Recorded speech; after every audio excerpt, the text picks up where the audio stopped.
My name is Kathy, a 40-year-old office worker who has been doing clerical work.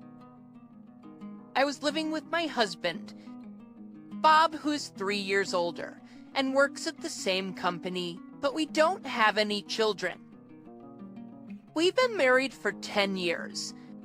Actually, as I got married at the age of 30, I had a sense of urgency about starting a family right from the beginning. Both of us wanted to have children. Well, there's almost no biological clock for my husband being a man. I thought my limit was 35.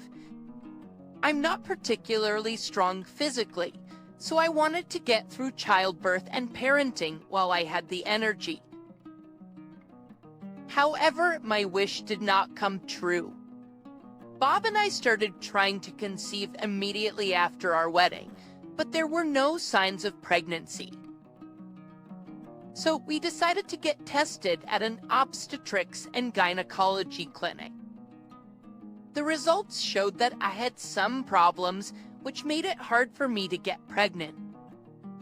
That wasn't like I couldn't get pregnant at all, but the odds were very low and I was told it would be difficult. Bob was disappointed and said, "Can't I become a father?" Seeing him like that, I couldn't say anything, but continued to try for a child with a slim hope, but in the end, no child came to us. I tried to cheer up my downcast husband by saying it's not the end of the world. Let's enjoy our life together as a couple. He also seemed resigned, saying, yeah, there's nothing we can do about it, so I guess just go with the flow. However, gradually, Bob began to change. When we were walking around town and saw a family with children, he would say, if I had a kid, I wonder if I would be enjoying a family outing like that on my weekends inside. When we were invited to a coworker's house and saw their children, he would say things like, "You're so lucky to have kids," and seemed envious. I wondered if he couldn't give up on having a child deep down, and I felt uncomfortable. And then Bob began to grow cold towards me. When we were trying to conceive, he had been very proactive in helping out with the housework, saying that I shouldn't overdo it because it could affect my ability to get pregnant. He would always be the first to say, "I'll carry that," when something heavy needed lifting, and he was a kind husband who cared for me. Except on weekends, he would always take over the household chores, saying that I do them during the week. But once he knew I couldn't have a child, he stopped doing anything. I'm tired, and housework is a wife's job, right? With that, he spends his weekends just lazing around. He was either sleeping or playing with his smartphone. Suddenly, I had more to do, and my health began to deteriorate. When I had a fever, stomachache, we'd say, I don't know, do it yourself. And he wouldn't even take care of me. I couldn't say anything to him. After all, it was true that I was the reason it was hard for us to have a child. I wondered if I should get a divorce. It was just then when I thought things were going well. Bob was transferred. Apparently, he was chosen for a big project at one of the affiliated companies. The subsidiary was across the state line, so he ended up moving for work. I naturally thought I had to go with him, but he said, "You don't need to come." I'll be going at once, though I think... Is hearing those words? I took some time to think. Maybe he was just frustrated and cold towards me because I couldn't bear a child. Living separately for a while might help calm his feelings, and we might return to our peaceful relationship. I agreed, saying, "All right, I'll stay here. Take care." I saw him off. After he was transferred, he would return home only about once a month. He was busy and had to go back. That was usual. But I was happy to see him, even for a short time, because if he really disliked me, he wouldn't come back. After Bob went alone, he began to change gradually. At first, he was the same as always, but as time passed, he became kinder. He would bring me souvenirs saying, "I bought something for you, enjoy." Or he would go shopping with me, despite having limited time. He would check up on me, asking, "Is there anything troubling you?" I completely thought that he had returned to his kind self. Initially, his work assignment was for 1 year, but he ended up staying there for 2 years. The project schedule was significantly delayed. By the time the second year of his assignment came around, he stopped making any remarks about me not being able to have children when he saw families with children in town. I think he said we couldn't have children together, but I've given up on it. I was relieved to hear that he had given up. Years later, he completed his work assignment and returned home to me. "Welcome back. You must be tired." I'm home. Finally, we can live together. But with such calm exchanges, we resumed living together. But those peaceful days quickly crumbled. After returning, he told me something. There's a young girl in my family who had a baby before getting married. And so, she says she can't raise it by herself because she's too young. Would you be open to us adopting the child? He suddenly proposed. Taken aback by the sudden proposition, he asked, "What's going on?" To which he said, "We couldn't have a child after all. I'm suggesting we adopt this child and raise it as our own." Overwhelmed by the unexpected turn of events, I said, "Let me think about it," and ended the conversation, but I felt something was off about his story. His family lived far away, and we didn't have much contact with his parents. We didn't have a wedding ceremony, so I didn't know his relatives well. Reluctantly considering adopting a child from someone I hardly knew. I told Bob, could I meet the child's parents? I'd like to know what kind of people they are. But he firmly refused, saying, "Why does it matter who the parents are? Why are you so interested in that?" I think it's important to know who the parents are. I want to hear the detailed reasons why they can't raise the child, and first of all, what happened to the child's father? When I pressed him, he flared up and said the father ran away. I heard, "Stop snooping around about the parents." He's being told to suddenly take in a child of a complete stranger. You don't just say, "Sure, why not?" What on earth are you thinking? I couldn't help but respond in a harsh tone. And he shouted, "Enough. If you refuse to take in the child, it's over between us." I felt as if I had heard his true intentions in those words. He wanted a child at any cost. My existence didn't matter to him. That's what I came to believe. I also felt I had reached my limit. You're right. I'll gather my things and leave. I quickly packed up my belongings and left our home. That day, having nowhere to go, I found shelter in a motel near the train station. But the divorce procedures with my husband went smoothly. We settled everything through a lawyer to avoid any disputes, and issues such as alimony, property division, and other matters ended without any hiccups. I was feeling awkward working at the same company as him. I quit and found a new job. I was proficient in using a computer and also had administrative assistant certifications, so I managed to get hired at a small law firm. So adapting to my new workplace took a little time, but somehow I managed to work every day and lead a peaceful life.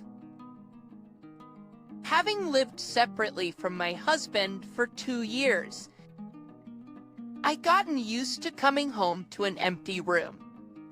One day, after about a year of this life, my ex-husband appeared at my workplace, and he was holding a small child. Seeing me at the reception, he exclaimed, "Why are you here?" He was in shock. Upon hearing this, his face turned instantly pale.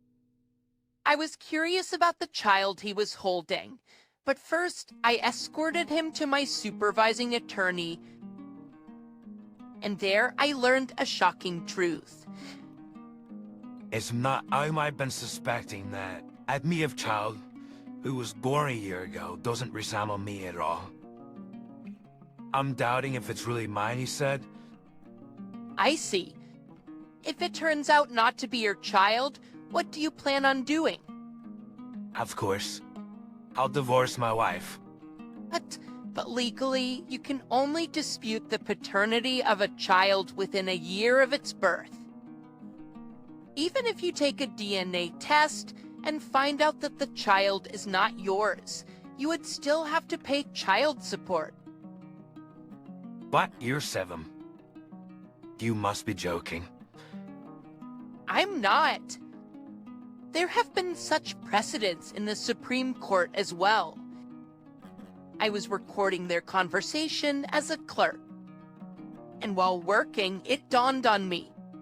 He had cheated during our marriage and had a child from it.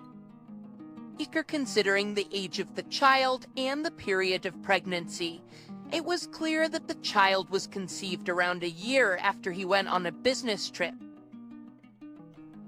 And then I remembered that he had been unusually kind to me since then. I realized that he might have felt guilty. It seemed like his current wife was his junior from work. Each time he explained something, he would glance at me with a pale face. It was natural, after all. His ex-wife, whom he tried to leave with the child of his affair a year ago, was right there. In the end, he said, "All right.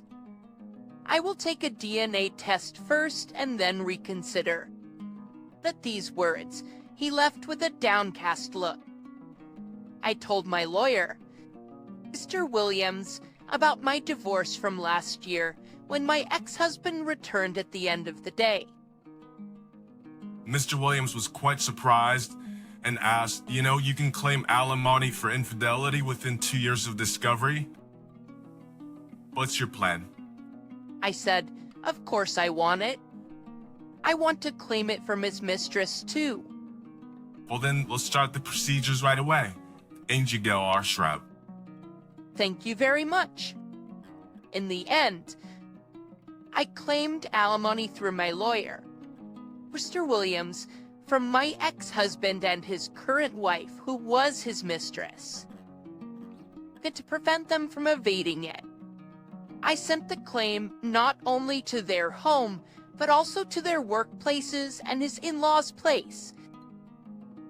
Then I got a call from my ex-husband right away. "What's this claim about, hum?" "It's an alimony claim for your infidelity." Already divorced. There's no way I'm paying alimony. It's not true. You can claim alimony for infidelity within 2 years of its discovery. We divorced a year ago, and your infidelity just came to light, so it's well within the claim period. At that point, a woman's voice I didn't recognize told him to change, and she took the phone. Hello? About what's with this claim? I'm his wife. Take back at least my part of this claim. Oh, but it's only natural to claim alimony when I've been cheated on. Listen here. He said he was single. I thought he was single, so I went out with him. I didn't know he had a wife back then. I don't care about that. Escapations of silly even if he lied about being single. The fact that you had an affair with my husband doesn't change. I'll take a neat $20,000 from each of you. A child will need money as they grow. There's no way we can afford such a huge amount of $40,000. That's not my problem. You're working too, and he's in a decently high position, so I don't think there's a financial issue. You know, because you sent that claim, he got demoted and had a pay cut, and I got downgraded from a full-time employee to a part-time one, and my income dropped. Well then, ask your parents to cover it. I won't backtrack. I won't back down one bit. I absolutely won't pay. She shouted, and he came back on the phone. As my wife explained, we're gonna be in a tough financial situation. Will you please drop the claim? No, I absolutely won't drop it. By the way, let me tell you something good. Do you remember we had a fertility test a few years ago? Oh yeah, we did. Although it turned out that I had a problem, actually, the test results showed that you also had a problem. You're kidding, right? It's true. It's true that I had a problem, but you did too. But at that time, I was shocked and didn't want to hurt you, so I kept it a secret. I still have the paper with the test results. Want me to send it to you? When I said that, he muttered, "It's a lie." It's a lie. Probably, the shock had him tuning out everything else. Truth be told, a doctor at that time did say there was indeed a significant issue on my end, but my husband, also has fair share of problems. Doctor told me both you have issues, so it might be tough to have a child. And it's able to down, it's not just your issue. Kathy, so don't take it all on yourself. When Bob heard there was a problem on my end, he was so shocked that he ran out of the doctor's office without hearing the whole story. Action, I was going to keep this fact a secret, but I decided there was no need to hide it anymore, so I told him just now. He muttered, "That's a lie." "That's definitely a lie." To him, I said, "All right, let's leave it at that. I'm busy." After that, I managed to get exactly $20,000 in total for emotional distress from each of them, $40,000 in total. She didn't want it to pay, so it seems Bob took on the entire burden. Afterwards, it appears Bob did have the child undergo a DNA test. Turns out, the child is not his, just as he feared. Apparently, he's considering divorce with his wife, but since he'll have to pay child support and emotional distress compensation to her, he's forced to continue his reluctant marriage with his current wife, who is his affair partner, as he doesn't even have the financial leeway due to his demotion. The reason he wanted me to raise his child with his affair partner, it turns out, was because the affair partner is quite a strong-willed woman. He told me himself, when he came to pay the emotional distress compensation, that if he had custody of the child, he planned to find some excuse to break up with her. Recently, his relationship with his wife has become strained, and the atmosphere at home is tense. At work, everyone looks down on them as the adulterous couple, and he seems to be having a tough time. As for me, I'm completely used to my single life and living peacefully. I have plans to go on a trip with my friends during the next long holiday. Even though I'm alone now, my days are fulfilling with work and socializing with friends. My name is Emma. I come from what you'd call a single-parent household. When I was a child, my father passed away, and since then, my mom has been raising me on her own. I've never felt sad about being part of a single-parent family. Although I couldn't spend much time with my hardworking mom, I genuinely admired her as a woman, as she labored tirelessly to maintain the architectural design firm she and my father had started. I aspired to be a woman like my mom, a go-getter in the professional world. However, one day, a terrible event occurred that trampled on my admiration. My boyfriend, David, is 3 years older than me, who I met at a social gathering during college. His family is quite wealthy, and he himself managed to land a job at a bank through his connections. He's been working as an elite banker. Especially since we started dating, he's been very generous, showering me with gifts and taking me to fancy restaurants. He can be a bit indecisive at times, but he's kind and a wonderful guy. Recently, David and I talked about our marriage. I just graduated college this spring and started working, so getting married to David right away seems difficult. Plus, I still want some time for myself. But we both agreed that it would be nice to become a family together in the not-so-distant future. So today, I'm meeting David's parents, who will be my future family. In order to report our intentions to marry and to say hello, I'm visiting his parents' home for the first time. I had to make a good impression on his affluent, middle-aged parents. I put a lot of effort into my outfit, hairstyle, and makeup to look charming yet natural. I hope to be recognized by his parents as a woman suitable for David. Just with these thoughts in mind, I head towards the front door to leave the house. Late Mom, I'm heading out.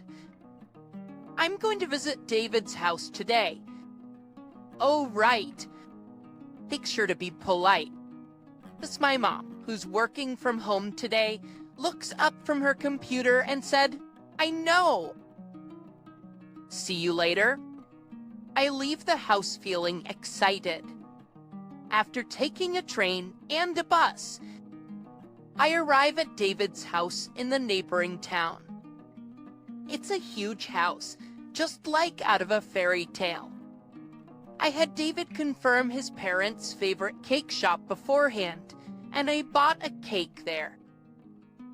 I ring the doorbell of his house. David greets me with a gentle smile, and I step into his house. When I'm shown into the living room, I realize even more how spacious and grand the house is. Not just the size of the house, but also the interior decor is so elegant and upscale that I can't help but feel the financial power of David's father, an executive at a major bank. Nice to meet you. My name is Emma. I'm slightly intimidated by the difference in the grandeur between this house and mine, but still. I smile and bow my head to greet them. Welcome. We're pleased to meet you. Please have a seat. I'll prepare some tea, so please wait a moment. MMI? I'm David's father. Welcome our home. Please make yourself comfortable. David's parents are kind people, just like I imagined. They seem to be the perfect family in a fairy tale world. We started our conversation over a lovely aromatic tea, accompanied by the cake I had brought. His mother was a great talker, and his father was a good listener, and David occasionally interjected while nodding along to my stories. I thought this harmonious time would last forever. But the moment the topic of my family came up, the atmosphere changed drastically. So you lost your father at the age of 5, and then your mother raised you alone. Then, she must be a wonderful woman. I respect her as a fellow mother. Surely, the fact that you become such a wonderful sight there is a testament to your mother's upbringing. And we should decide we need to learn from her as parents. Yes, my mother is indeed my role model, I replied. They were praising both my mother and me, and I thought we could have a good relationship with his family. However, coming from a single-parent household and being self-employed, I'm afraid it's not quite suitable for you to become David's wife. I was shocked. They had just praised me, and now they were using the word suitable. David defended me, but his parents softly denied whatever he said. No matter the reason, can't trust a family with only one parent. But she sighs whenever saw me. We'd be troubled if we were asked to lend money. David's father started making a disgusted face, imagining an unfounded scenario where we would ask him for money.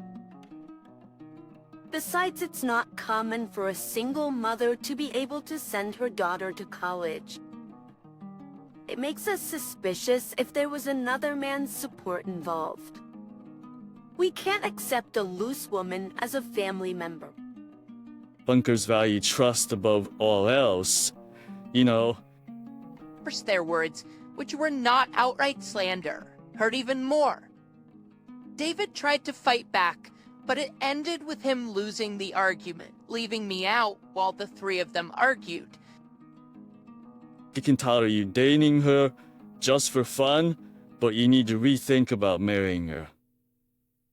The lifestyle levels are too different between you and this girl. I think you'll end up breaking up due to differences eventually. He just silently listened to his parents. Finally, he turned to me.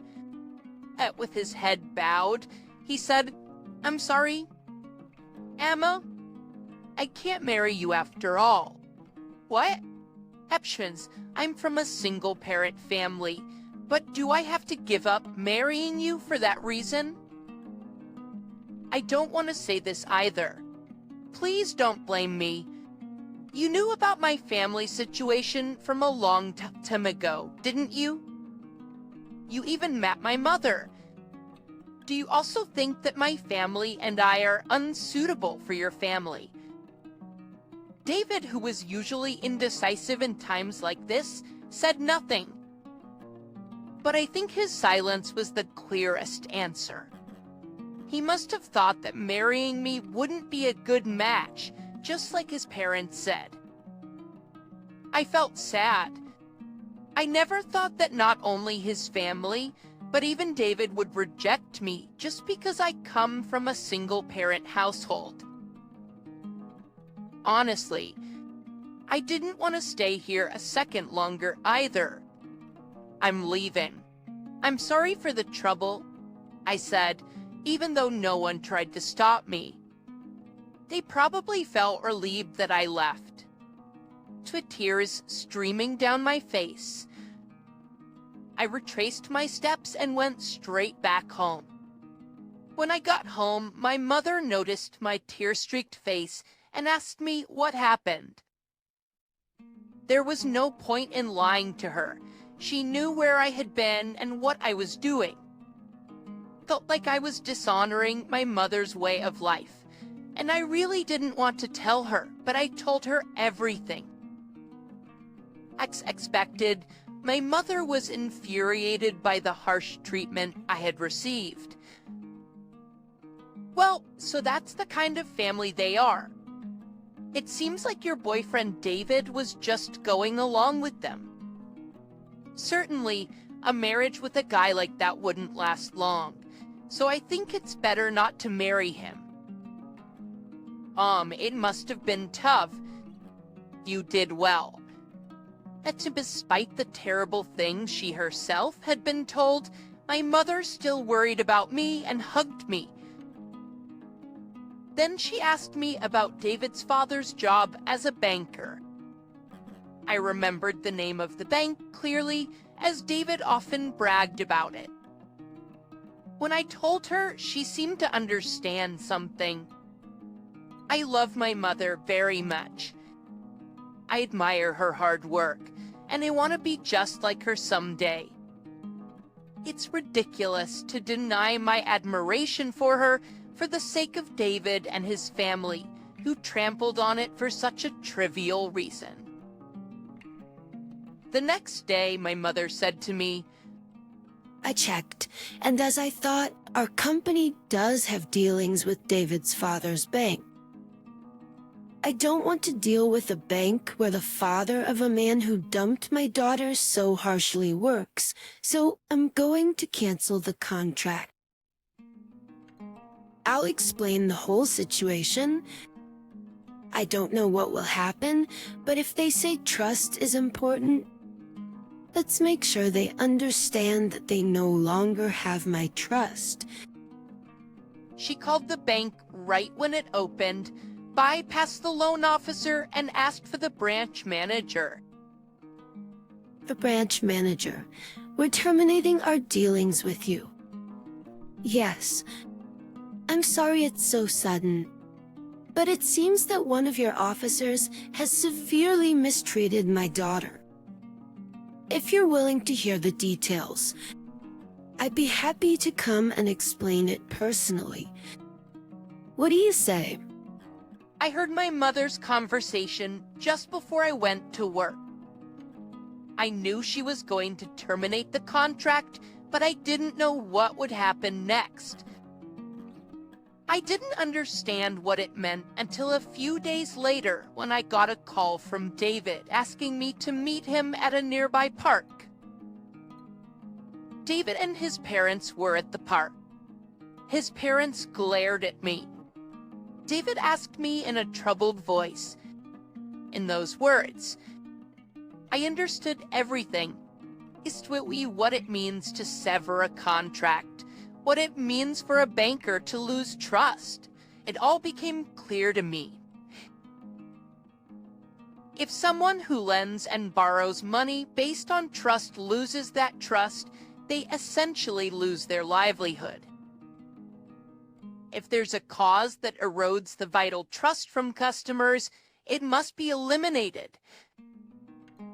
In other words, it means his father was expelled from the company as the root of all evils that undermine trust. What I discovered later was that David and his father, just like they did with me, looked down on customers as they were poor. These were poor, causing all sorts of trouble. It seemed it was only a matter of time before they would be let go.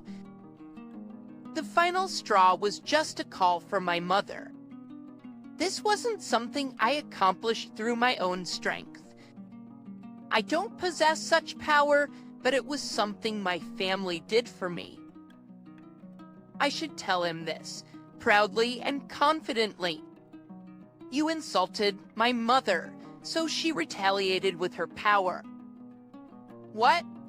There's no way a company run by the parents of a poor girl, like you could have enough influence to get me fired just by filing a complaint. Indeed, the company run in my parents' name isn't that large, but my mother's influence isn't limited to just one design office she runs. Even if she isn't directly involved in management, she's in a position to influence companies. Now, I can fully understand the meaning of all the transactions my mother had with the bank at the time. I'm sure it's something like this. My mom's company itself indeed isn't large. However, my mom is also registered as a non-executive director in several companies my grandfather runs. So what it means to have enough influence over you guys is that all contracts with my grandfather's companies were also terminated. I listed a few of the companies my grandfather manages. The color drained from his father's face quickly. That's ridiculous. After all, he's my grandfather, right? Why would he want to deal with a bank that disrespected his granddaughter and daughter? It seemed they finally understood why they were fired. Suddenly, their attitude completely changed. But even with such a spectacle in front of me, I could only think them as pitiful. David clung to me, begging, "Emma, I'm sorry for all the things. I was truly serious about wanting to marry you. I just thought I wanted you to go home for a while because my parents were being difficult." Lining up such lame excuses, it was as if he was trying to save himself, at least. But I've given up on him too. I shrugged off his feeble arm and told him, "My mom is amazing, isn't she? She's my role model. I don't want anything to do with you anymore. Someone who would disrespect her. I really hate you now. I'm going home because my mom worries. Goodbye, and please never contact me again." Just devoid of the strength chasing after me, he could only silently watch me leave, kneeling in the same pose as his parents. After that, his family, unemployed all of a sudden, seemed unable to change their standard of living all at once. They started selling off their cars and luxury goods, one after another, and in the end, they even had to let go of their house. Hearing the story that my mother and grandfather had gathered through the bank, I felt deep down that I dodged a bullet by not marrying that man. I found myself wishing he would learn to live within his means, and my mother and I shared a laugh over this. As for me, I just started to live in the working society. There are more things that I can't do than can, but I've learned a lot from this experience. Of course, I want to sharpen my judgment when it comes to choosing a partner, but I also want to become stronger myself. Even so, my goal remains unchanged. I want to be a cool working woman like my mother, able to protect and support my family like my mom. I want to work hard every day to become a strong woman. Get to the hospital. It was my 4-year-old little trooper who saved me. I can't stand the cold. My body aches. I woke up from the chills and intense pain in my joints. Explore stark white square room. Where am I? There's an IV tube extending from my arm. It looks like a hospital. Someone is looking down at me with concern. "Catherine, are you okay? I found you collapsed at home, so I called an ambulance." When I squint, I can see that it's my mother. Hearing her voice, I feel relieved. Mom, thank you. You saved me. As I respond, my mother presses her fingers to the corners of her eyes. It seems I've worried her a lot. My 4-year-old daughter is tightly holding my hand. Poor thing. Her eyes are filled with tears. How did things come to this? I remember the hellish days. I'm Catherine, a 35-year-old stay-at-home mom. My husband Bob and I got married after dating at work. Initially, it was just the two of us living together, and a year later, our daughter Anna was born, and we were happy. But then my mother-in-law fell ill and needed care, so we were asked to move in with Bob's family. My mother-in-law was kind, and I got along well with her, but with caregiving came the need to quit my job. As I hesitated, I see Bob pleaded with me, promising to help and involve his sister, who lived alone in a nearby apartment. So I agreed, feeling it was impossible to abandon my mother-in-law. I quit my job to take care of her.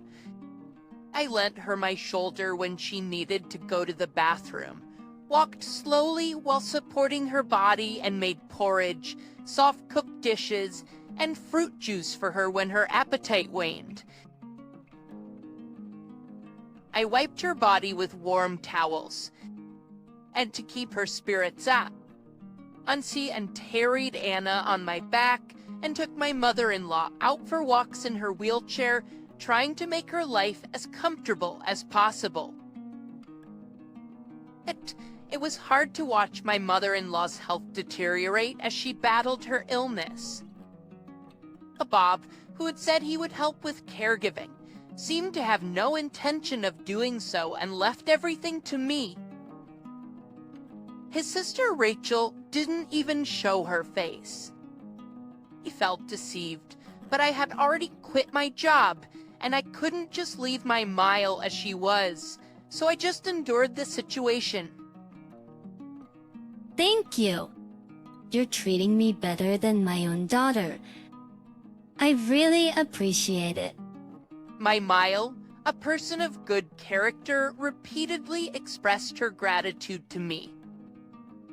About 6 months into this lifestyle, Rachel, who was working at a company, suddenly announced that she would move in with us.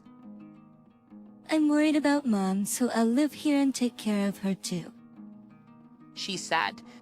I thought it would be helpful if Rachel assisted, as I also had to care for young Anna, but that was naive of me. Mom, how are you feeling? Rachel would ask my Mile, but she didn't actually help with her care. In preparing meals, doing laundry, cleaning, and even taking care of Rachel's share of the housework on top of my already busy schedule made my life even more hectic. She seemed to think of me as nothing more than a convenient maid. And on top of that, she would criticize me, saying things like, "Akron, you need to give Mom more nutritious food. She won't get better eating soft food like this." My Mel's body was weak, and she could only tolerate soft food. I wanted her to get some nutrition, so I served tenderly cooked meat and vegetables. As only those who take care of her would understand that. In my mind, I tell myself, Rachel, to try making it herself just once. I held back from actually saying it because it would lead to a fight. That only made Rachel more arrogant. The child's crying is so annoying. I can't get a good night's sleep. Can't you make her stop? You're a failure as a mother. She complains to me every day. My daughter, Anna, has sensitive skin and is prone to rashes, so she sometimes cries at night due to the itchiness. I apply the medicine prescribed by the doctor, but it doesn't seem to work very well. Actually, even my husband started saying, "Aren't you going to prepare some snacks for my drinks?" Rachel and I work outside, so you can relax at home. How about showing some gratitude? His sister Rachel is much younger, and he's always been indulgent with her. I thought he was a bit of a siscon, but Rachel doesn't contribute anything to the household expenses. Just living off us for food and utilities, so his argument doesn't make sense. Rachel works as an employee, but brand name bags and clothes are delivered to her every day. I doubt she can afford all of that with her income alone, and I wonder how she's doing it. If she has that much money, I wish she would contribute to the food expenses, but I guess she's living with us to save on rent, utilities, and food costs. My husband talks big, but he only puts $500 into the household budget and uses the rest for his personal spending. My mother-in-law gives us $500 from her pension, so we manage somehow, but we have to be very frugal. When I tell my husband about the situation, he yells at me. "I pray you're just bad at managing money. Don't nag me about it. If you don't like it, leave." He yells at me. But only my mother-in-law, who hears the terrible words my husband throws at me, defends me. Catherine is taking care of me every day and being so kind. That's a terrible way to speak to her. But my husband, the patient, should just accept the care quietly. "Don't butt into our marital issues," he replied. "I thought about going back to my parents' house, but I couldn't leave my mother-in-law behind. I couldn't imagine my husband or Rachel providing any care. Also, my father passed away early, so I grew up in a single-parent household with my mother. I didn't want to disappoint my mother, who was happy about my marriage. 3 years after I started taking care of my mother-in-law, she passed away peacefully, leaving me with the words, 'Thank you.'" In addition to mourning her loss, the verbal abuse from my husband and Rachel continued. The household budget was now just the $500 my husband provided, but when I asked him for more, he would only yell. I had to use the money I saved when I was working to make up for the shortfall. I had set aside the money for Anna's future education, but looking back, I was barely holding myself together at the time. So when my husband and Rachel blamed me, I felt like I was in the wrong and became more submissive. My husband would say, "You're useless at everything." And Rachel would add, "That's right. You can't even do housework properly," which was your only redeeming quality. Yet there's no point in you being alive. But to that, all I could say was, "I'm sorry. I'll be more careful from now on." Luckily, only my 4-year-old Anna stood up for me. "Mommy isn't useless. Don't say such terrible things." She started standing in front of me, spreading her arms as if to protect me. I think I was living solely for Anna, trying to stay strong for her. But I lost my appetite and kept losing weight. One day, I felt sluggish, shivering, and woke up. I couldn't get up but had to make breakfast. Put my temperature 1/4 No way, must be a mistake. Looked again, 104.8 def. It was correct. I heard Bob yelling, "Are you still in bed?" What about breakfast? When I told him I had a fever, he said, "Don't use your fever as an excuse. Hurry up and make food," and dragged me out of bed by my hair. I could hear Rachel's footsteps approaching.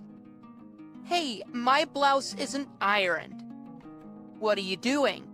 I desperately got up, made breakfast, and ironed the blouse. Look at that miserable face so early in the morning. Seriously, you're so useless. The two of them left for work, slamming the door behind them. Anna came to me, looking worried. "I'm fine, sweetie. You must be hungry, right?" I fed Anna some bread, took her to daycare, and came back home, collapsing on the sofa. I fell asleep right away.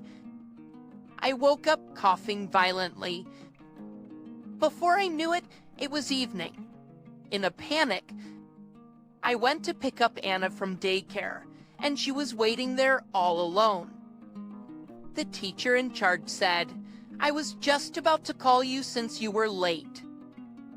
You don't look well. Are you okay?" But I couldn't afford to be pampered.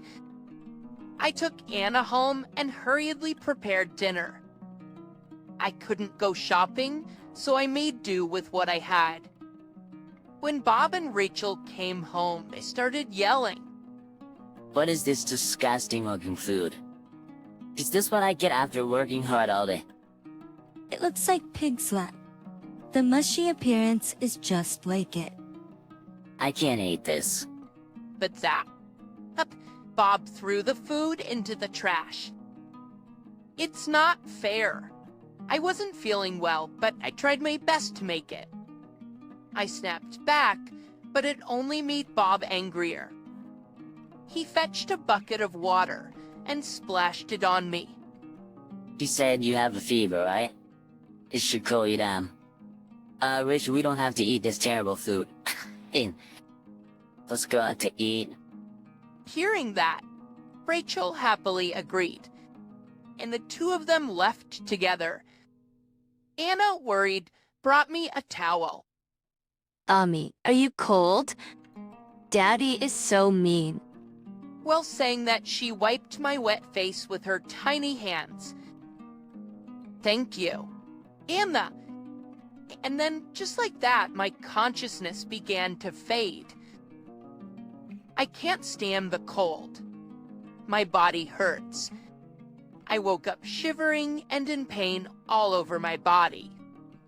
A completely white square room where there's an IV tube extending from my arm. It seems like a hospital.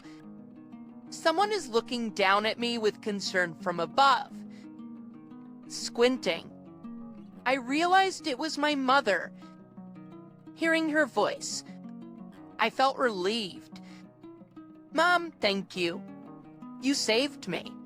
As I replied, my mother pressed her fingers to the corner of her eyes. It seems I had caused her a lot of worry. My daughter Anna tightly grasped my hand. Her eyes were filled with tears. "But Mom, why did you come home? You rarely come, right?" Anna called me. She was crying, saying, "Grandma, help. Mom won't wake up." So it was Anna who saved me. "Thank you." "Anna, you called Grandma all by yourself." "That's great." As I praised her, Anna remembered what she practiced with Mom. "I did great, didn't I?" She seemed happy. We had practiced how to call Grandma in case of an emergency many times. We take it worse than Sistery. We had set up speed dial, so it was easy to call, but I never thought it would save me. I'm a failure as a mother for making my 4-year-old worry. I must become stronger for her. Still, why did you endure until you got pneumonia? You are soaking wet too. My mother asked, and they decided to tell her everything. Filled with anger, her lips tightly pressed together. Catherine, don't give up. Let's think carefully about what to do next and make them realize. The next day, Bob barged into my hospital room. Hey, Doc Catherine, what's the meaning of calling the company just because of a fever? I answered calmly. You left me drenched after pouring water on me when I had a fever of 104 death, didn't you? I just reported that to the company. Oh, Carrier. Are you out of your mind because of the fever? What's with the attitude? Ott's expression became even more menacing, but I won't back down. I'm fed up with you using me as a housekeeper and ignoring me even when I'm sick. As I retorted, Don't joke around. You think you can talk like that to your husband and get away with it? he seemed ready to grab me at any moment. You always talk to my precious daughter like that, don't you? My mother spoke up from behind.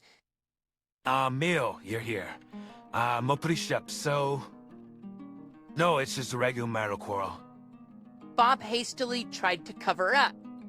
Expecting her to live on $500 a month and do housework even when she has a fever. What a treatment for a wife who took care of your mother. My mother continued without backing down. At that moment, my sail burst into the room. Hey, stupid wife. You told our company I got pneumonia because of my abusive sister-in-law, didn't you? It was me who called. It's the truth, isn't it? My sail began to scream with a red face. What are you going to do about it? She said, unable to contain her anger. Well, you have a ton of overdue bills, don't you? Aren't you almost bankrupt? You may want to marry someone and saddle them with your debt, but that's not right. I replied, hitting a nerve as she glared at me. Goes you better be prepared, since it's your fault that Rachel and I were humiliated at work. I used to be intimidated by such remarks, but now I could calmly look at Bob and argue back. I intend to divorce you. I don't need to prepare for anything since we're cutting ties. Bob's face turned red and his fist trembled with anger. Seeing his reaction, my mother sternly said, I'll take in my daughter and granddaughter. I'll demand proper compensation for the pain you've caused my daughter, as well as child support for Anna. I can't believe I didn't realize you're such a terrible man. Oh, you old hag. If you show weakness or just take advantage of it, I'll make you suffer. At that moment, someone from behind said. Bob's face paled as he saw who it was. Mr. President, what brings you here? But the one who appeared was the president of the company where Bob and I used to work. Actually, he was a close friend of my late father, and he reached out to me when my father passed away, helping me out in various ways since then. When I consulted him about Bob, he immediately stepped in. Oh, you letter. Bob dropped his shoulders and hung his head. After that, Jason, Bob and I divorced, and I was able to cut ties with my sister-in-law, who treated me like a maid. I was glad to receive a $30,000 settlement and a $100,000 lump sum child support payment. Bob had only given me a small amount of living expenses, so he had saved up some money, but now he had to give it all to me. 6 months later, Bob contacted me, asking to reconcile, but I firmly refused. according to Bob. Rachel had become bankrupt due to her extravagant shopping and was desperately repaying debts while working at night, having quit her job. Bob was transferred to a rural area, but his high pride couldn't accept it, and he quit the company. He is now struggling to make ends meet with multiple part-time jobs, and as neither Bob nor Rachel do any housework, their home has become cluttered and a garbage house with complaints from the neighbors. It's not my problem that he wants me to come back and fix things. I'm living peacefully and happily with my mother and Anna. The president of my former company, who had helped me, invited me to work there again, so I'm thinking of rejoining. That from now on, I want to live my life firmly for Anna's sake. My Mile kicked us out, but then the following year, my Mile called us crying.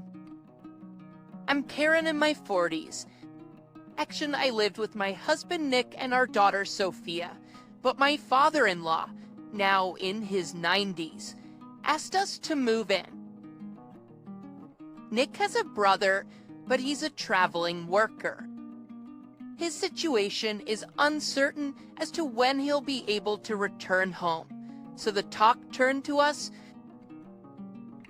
My in-laws' house is 3 stations away, and we've been helping them with hospital visits, but due to their age, they asked us to move in for emergencies. When my father-in-law consulted us, Nick looked a bit troubled. His mother favored his older brother a lot and used to slander Nick, saying, "Your brother is so smart.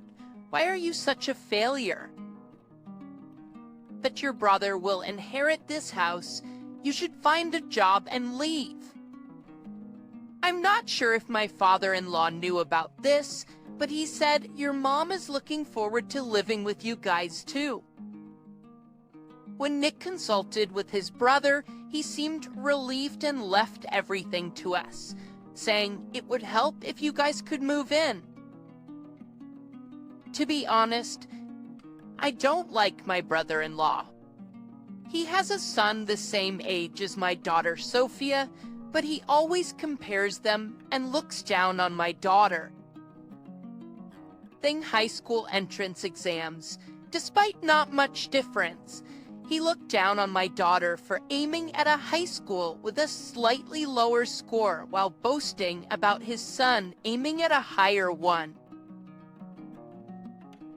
This happened over the New Year's holiday, just a few months before the exam. Oh well. Every time we gathered together for the new year, he boasted, "I'm the eldest son. I'll inherit this house," but now he completely left everything to us. However, since we got my brother-in-law's approval and my father-in-law's eager request, we decided to accept the offer to move in. Originally, we planned to sell the place where we were living once our daughter, Sophia, starts college and buy a new one for just the 2 of us, my husband, Nick and me. But we decided to think of this move as just a year ahead of our schedule. Upon moving in, just as my father-in-law had said, my mother-in-law welcomed our family warmly.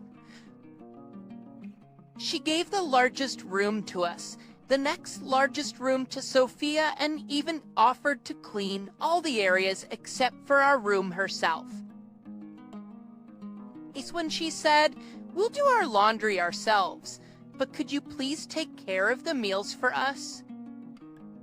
I was more than happy, since I was expecting that I would have to handle everything.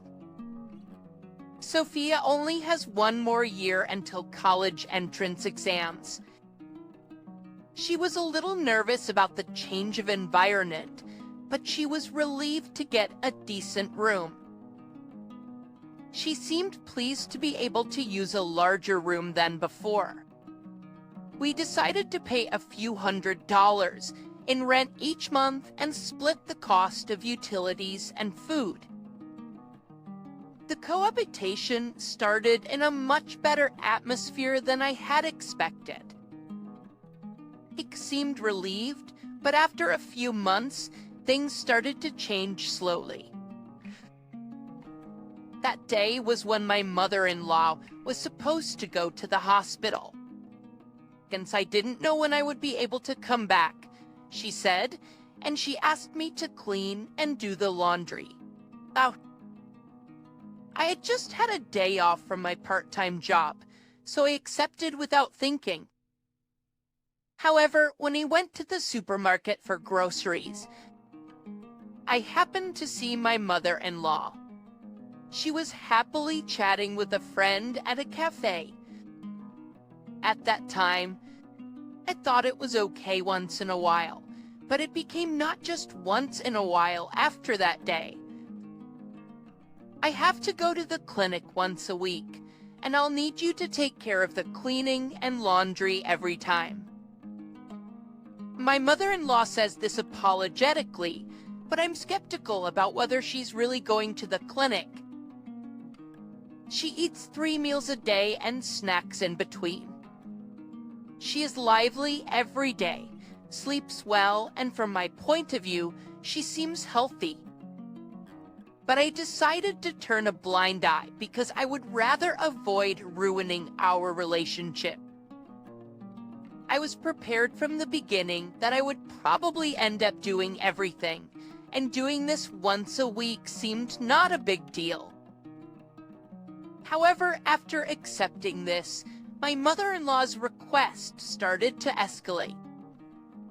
What was once a week became twice a week, then thrice, and on top of that, she said, "Could you please not move the trash can in our room? It's in the best spot right here. I just can't get enough energy going in the morning from your breakfast. I really need a healthier breakfast. Actually, I'd like at least 5 side dishes. I don't want you to wash that handkerchief with other items because it's important." She even suggested, "Why don't you quit your part-time job? It doesn't look good. Then you could take care of all the housework. Making me do every housework and complains about it is so scaring. Making me do all of the housework and complaining about it is so scary." I brush it off by saying, "I'll think about it." I had some savings for buying the condo, so I figured I could just move out if I got fed up with it. So with that attitude, about half a year passed since we started living together, when suddenly my brother-in-law returned. And as soon as my brother-in-law came back, her attitude changed dramatically. We were kicked out of the room we were using on the day my brother-in-law came back. She said that because my brother-in-law was going to use the biggest room, we should all use my daughter's room. Speaking about my daughter, my husband rebelled, but they didn't take it seriously. He had to use one room for 3 people, but my brother-in-law's influence didn't end there. At Pachinski's, I was told to adjust the meals to my brother-in-law's taste, to hang his suits in a certain way. Furthermore, my mother-in-law's nagging got even worse. Brother said he wants to eat food with a stronger flavor. I've always felt the same way, but your cooking is a lighter taste, she claimed. You know, what brother hates most is being woken up by the vacuum cleaner, so please don't use the vacuum until brother has woken up. Every time it's always a brother likes this. Brother doesn't like that. And it's like they're implying that everything my brother-in-law says is correct, joining in saying, "Yes, that's right." My daughter-in-law and son won't be coming back. My son will be a university student starting next year. He says he's going to stay at that place until he graduates from high school. Considering he has important exams coming up, it would be pitiful to change his environment. My daughter is in the same situation, isn't she?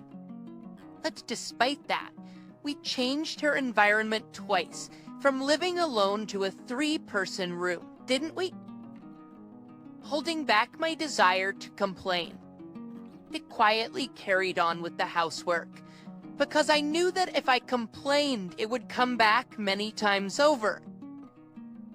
The last thing I need is for my brother-in-law, who has always looked down on my daughter, to shift his target from me to her. I kept holding back, but I felt like I was quickly reaching my limit. It was the time when I thought I couldn't handle it anymore.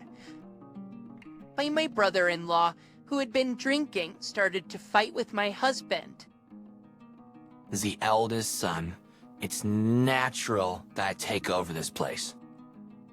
When my wife and son come here, we'll take care of both Dad and Mom. You guys should get out of here quickly. Oh, you can leave right now if you want.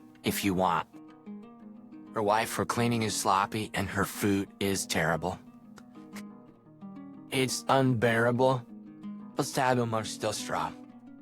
You don't need your wife for housework. Well, it's tiring to deal with your on-edge daughter, too. I'd be so satisfied if you guys could leave now. Actually, we don't need you anymore. Israel, I'm the eldest son. It goes. And now that I'm back, you guys should leave ASAP. Since your brother's wife is coming, we don't need your wife anymore. We only need a grandson, not a granddaughter. You're pitiful having a useless wife who can't cook, clean, or do laundry properly. You've always had a tough time. I actually wanted to live with your brothers. I just reluctantly agreed because your father said so. I never wanted to live with you at all. Me, inspired by my brother-in-law, my mother-in-law got carried away and began to say even more outrageous things. My husband, who's usually mild-mannered, seemed unable to bear it any longer. Enough. I get it. We should leave, right? We'll leave happy now. Stop speaking ill of Karen and Sophia, he shouted. I had never heard my husband raise his voice in anger before. Neither of them expected him to explode in such a way, quickly downplaying their behavior, saying, "We were just joking," or "Don't take it so seriously." But my husband disregarded their excuses and, without uttering a single word, started to make his exit. But this shift in his demeanor truly unsettled them. They turned pale and began to cling to my husband, their faces filled with desperation. Their self-serving attitudes were astounding. It felt ridiculous, having tolerated their behavior up until this point. I was in the middle of cleaning up after dinner, but I dropped everything to stand by my husband's side. We were tired of living with you. If we both want the same thing, it's just right. I'll be leaving soon. Please rest assured. My brother-in-law and mother-in-law were both slack-jawed, making fools of themselves.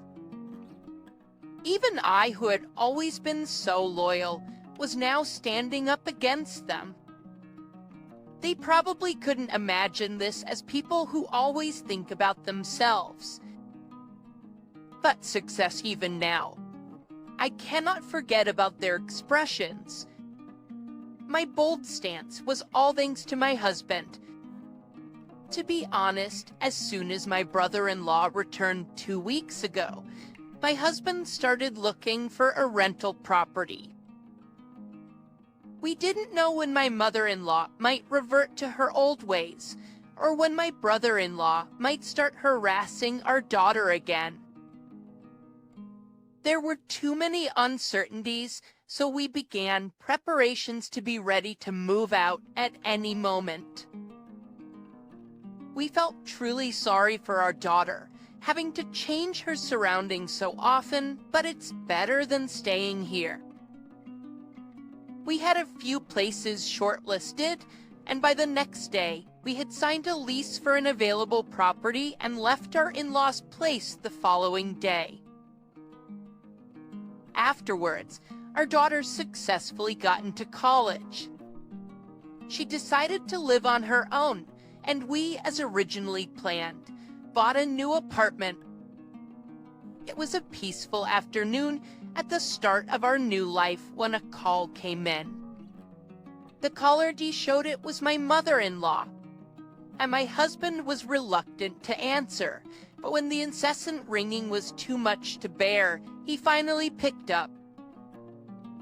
I'm sorry for what happened back then. I know an apology might not make up for it, but can we put it all behind us? I want to live with you all again. The truth is, something terrible has happened to my son. My son and I, we can't seem to manage living together anymore. This is what my mother-in-law had to say. My brother-in-law had an affair within the company, and when it was discovered, he was demoted. That's why his sudden transfer had been decided. It seems his salary has dropped significantly, but my mother-in-law, who was indulgent with my brother-in-law, had not been receiving rent or living expenses from him, so she was oblivious to his situation until now. My brother-in-law thought he could keep the truth from being discovered, but a single letter shattered his scheme. It was a letter of proof sent by his wife, by my brother-in-law, under the impression that his affair was not known, was not able to... But his wife knew everything and seemed to have sprung divorce on him as soon as their son started college. On top of the fact that it was already difficult to live on my brother-in-law's income alone, he was saddled with alimony and child support payments, pushing him into a situation where he had no choice but to go into debt. It seems that the mother-in-law wanted to rely on her brother-in-law after she finished using the money left by her father-in-law, but her brother-in-law was demoted, and the debt led to a divorce. She won't have anyone to rely on for housework and nursing care. That's why she asked for help. Can't you at least return my husband to me? Yes, my father-in-law is currently living with us. My mother-in-law, who could not oppose my father-in-law, used to hurl abuse at my husband when my father-in-law was not present. However, once my brother-in-law moved back, she seemed to think it was okay if my brother-in-law was there, and she started complaining in front of my father-in-law as well. When my husband confessed to my father-in-law about my mother-in-law's past abusive behavior, my father-in-law, who had not known about it, apologized to my husband. I'm sorry I didn't realize it sooner. And then I went ahead and suggested we all live together. Just do whatever you guys want. Those were my father-in-law's words, but my husband seemed to be worried about leaving him with my mother-in-law and brother-in-law. Although my father-in-law was quite taken aback by my mother-in-law's behavior, he left her a decent amount of money, probably because of their long history together. Well, if he continued that life, he would have had it for a year. Dad says he wants to live with us. We no longer intend to live with you, Mom, so don't start asking us for favors now. My husband quietly stated that, and then hung up the phone. I would have liked him to say more, but given the significant damage already done, I decided it was good enough.